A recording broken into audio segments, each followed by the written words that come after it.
Okay, while everybody else in the neighborhood is mowing their lawn, let's see how quickly I can get through some of the get started quick points on calligraphy. The first thing that all the videos that I saw out there did get right to start with is your pen angle. You do want to start with your pen at 90 degrees. Just draw a square, bisect it. That's your starting point. It makes nice, solid lines with good thin parts. Do not, however, consider it a hard and fast rule. If you go higher or lower, you're going to create a different effect. This isn't necessarily a bad thing, just not necessarily something you want to start with. If I take this angle and I make it sharper, like that, it's going to be better for creating tighter Elvish-like script.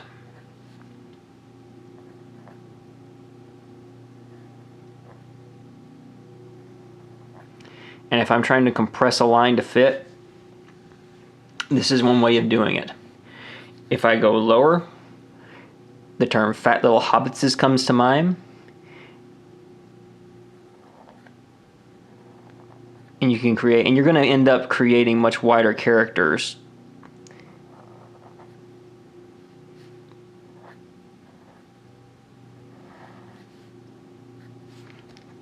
But it does work as well. Just the 45 is kind of the standard. And when you're just starting out, it's easier to be consistent if you go for 45 because it's an easy thing visually once you get used to it, to think about that 45-degree angle. Now, the other thing that all the videos I saw glossed over, which was really kind of frustrating, was letter height.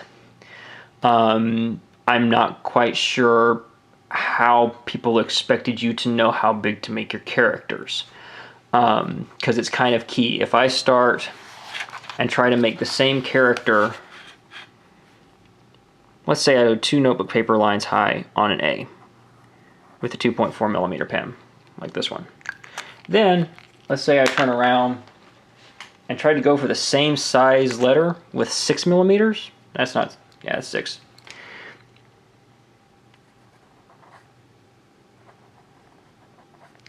Well, that looks entirely different. And much little, well, again, just like here, thinner got us Elvish, thicker got us fat little hobbitses. You take the same size pen, a narrower pen made taller, thinner and Elvish, fatter pen done shorter, gets you fat little hobbitses. Neither of these is wrong. However, it depends upon the effect you're going for. Generally, whenever you're practicing, stick to this kind of rule. Your character should be, your lowercase letters should be about 5 pen widths high. Just take the page. Now this is the interesting thing with a 6 millimeter pen, with this being 6 millimeter high lines.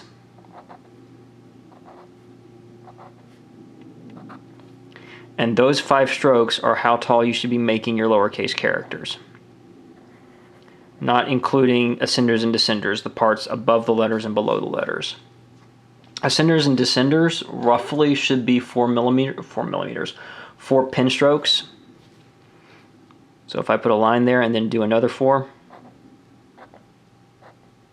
that's how tall my H should be, that's how tall my B should be, that's how far down below the line my Y should be.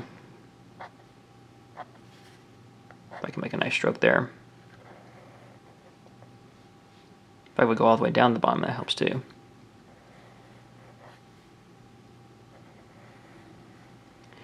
But now here's where we get into calligraphy as improvisational. This is not a hard and fast rule that it has to go 4 up or 4 below. If you want to create tighter characters, you could go not all the way up there. It's still recognizably an H, even if it doesn't go all the way up like this one does. If I go like this, That's still a Y. It's recognizably a Y. But if I'm limited on my vertical space, this is a lot less vertical real estate than trying to cram the full 4 either way. It's one of those, it depends upon what you want to do with it.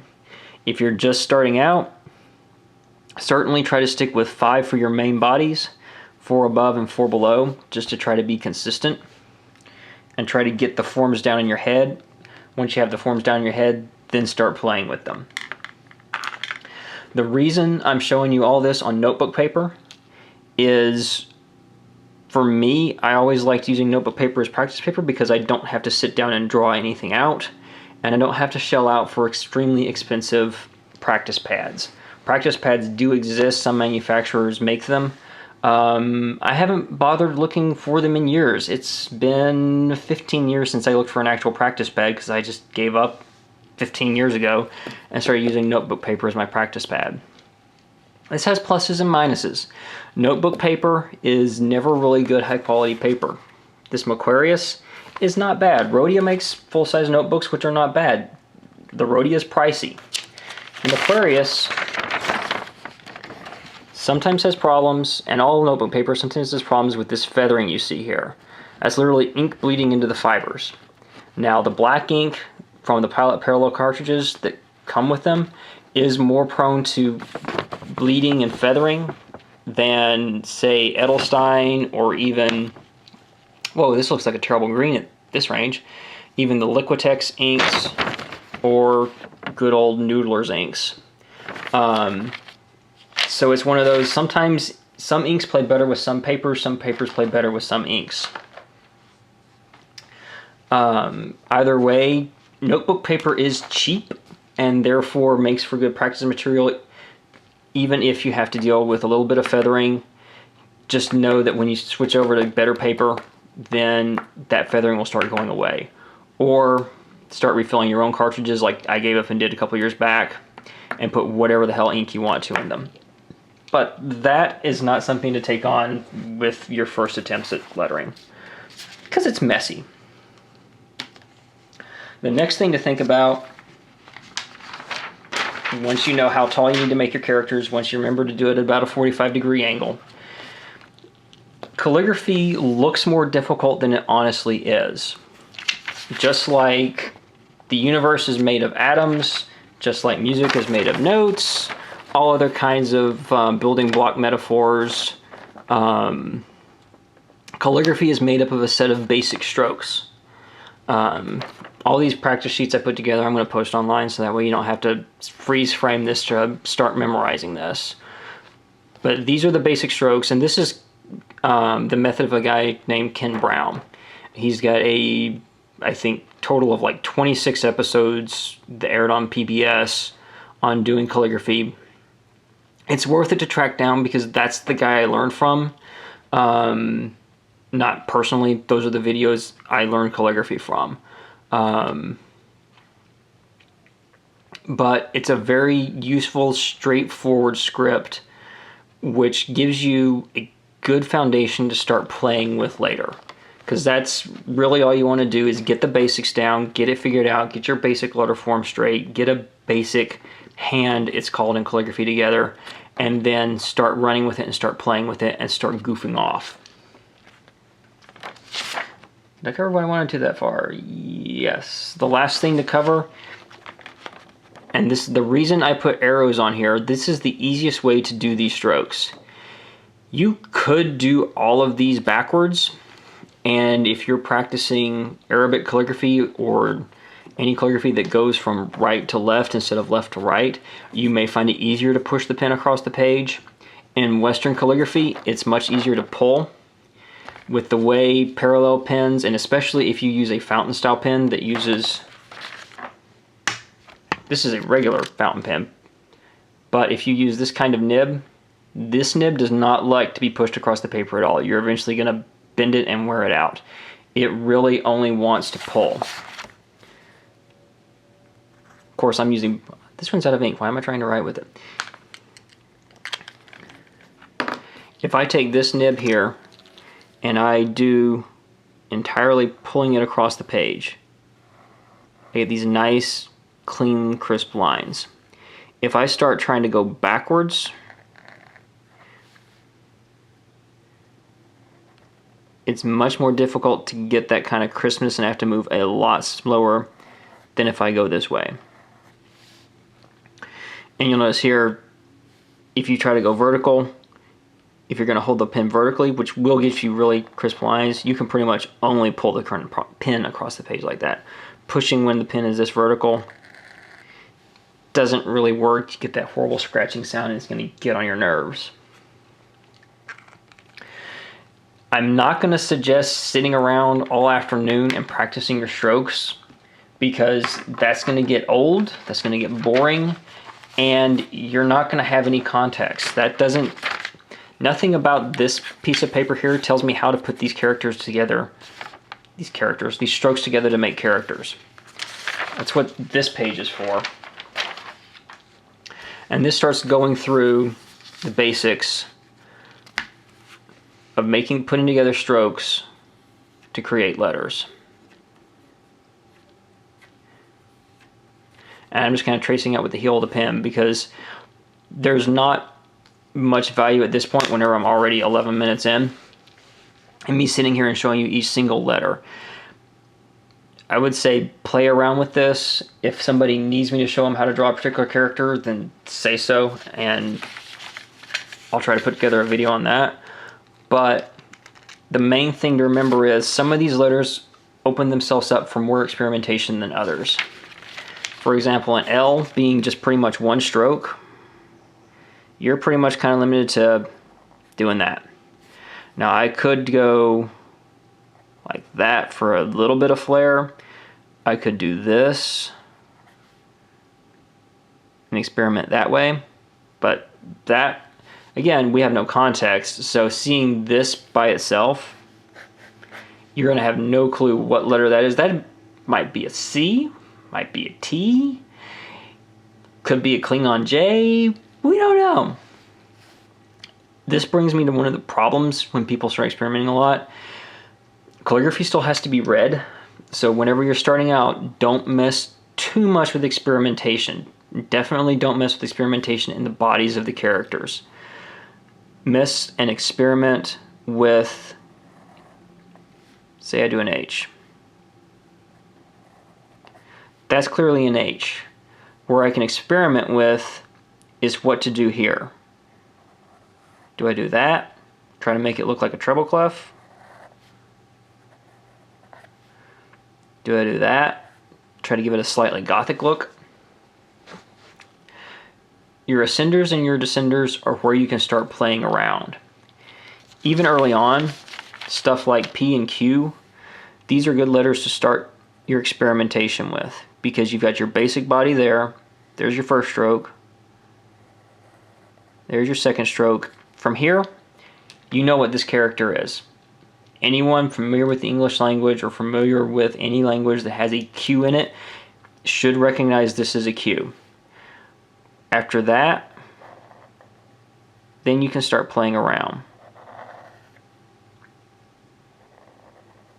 And we've still got a recognizable Q there. But right here brings up one problem with experimentation. When to start experimenting. And this is why I don't even really advocate sitting here doing page after page after page of letters. I advocate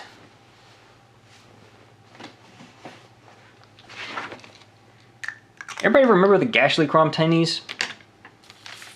T is for Timmy, done in by an axe. One of the things I always like doing with calligraphy is just starting with words. Do a bunch of G words, do a bunch of F words. If I'm going to practice my eyes, ignoble idiots impetuously impending and impellent in between imbibing. Just to have fun with it. Don't get bored. Try to keep yourself from getting bored. I'm also advocating starting with all lowercase, simply because looking at any page of calligraphy,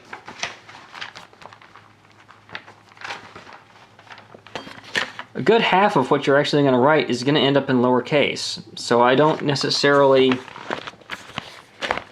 advocate spending a whole bunch of time right off the bat learning capitals whenever you've got a whole sentence here and I've got 1, 2, 3 capitals there. Everything else is in lowercase.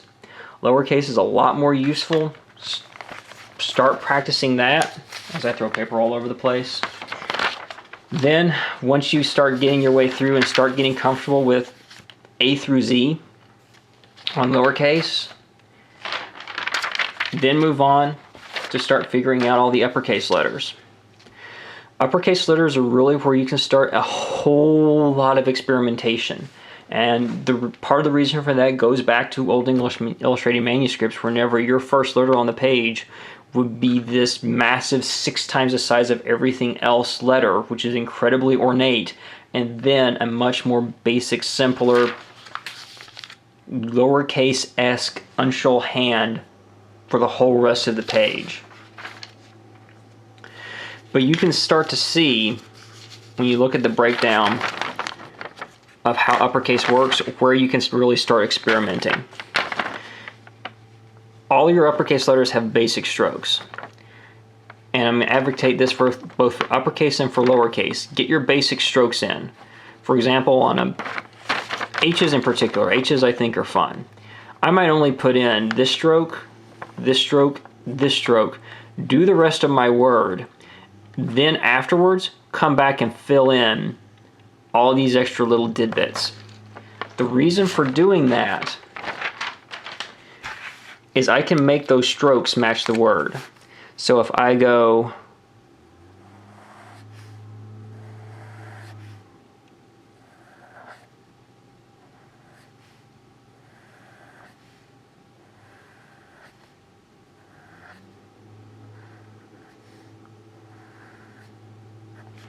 if I just go for that as the basic of my word, if this is all I want to do for these 2 lines, I can start playing, and then for those extra tidbits,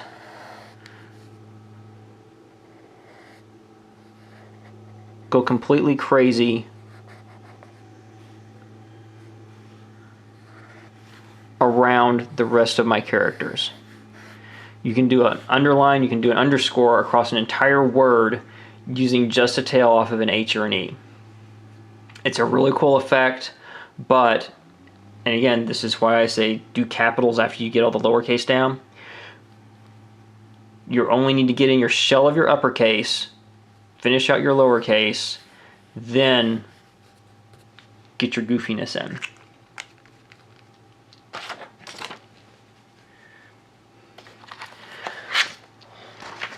One other thing,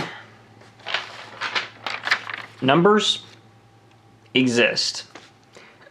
They're kind of annoying. They're hard to make interesting because they have to be purely functional, especially if you're going to do envelopes, if you're going to do any kind of mailing address or return address, or doing someone's phone number, contact information. The numbers have to be incredibly clear. We can sometimes guess at what a letter might be on a page. Our brains can fill in the results, which is why TEH is so prevalent on the internet, because our brain still reads it as the.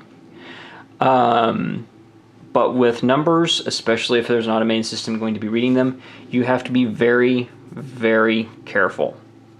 So save those for last. Start with lowercase, move on to uppercase, start playing around with those. Then whenever you actually start trying to do projects, start trying to work in your numbers after that. So now, 19 minutes in, when I was trying to do a 5-minute video, that's the high level getting started on calligraphy. If you have questions or comments or concerns, links to both my calligraphy Tumblr and as well as comments on this page are there. So make use of them, send me whatever questions you have, and I'll try to do my best to answer them. Bye.